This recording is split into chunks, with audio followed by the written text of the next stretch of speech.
याच्या नाकातले केस भयंकर मोठे आहेत ना.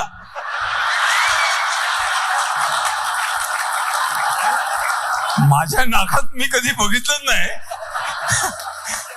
तुम्हाला केस कुठनं दिसले? अरे बघितलं, आता हेही मराठी बोलताय, मग आपण का मागे राहायचं? तर चला बोला मराठी.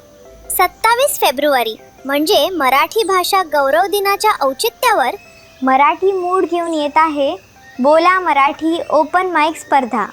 मराठी माझ्यासाठी काय आहे या विषयावर अत्यधिक 3 मिनिटांचा व्हिडिओ बनवून आम्हाला पाठवा आणि तुम्ही जिंकू शकता 1,00,000 रुपयाचे तब्बल 4 पारितोषिक व इतरही खूप सारे पुरस्कार. अधिक माहितीसाठी www.marathimood.com ला आत्ताच भेट द्या किंवा हा QR कोड स्कॅन करा.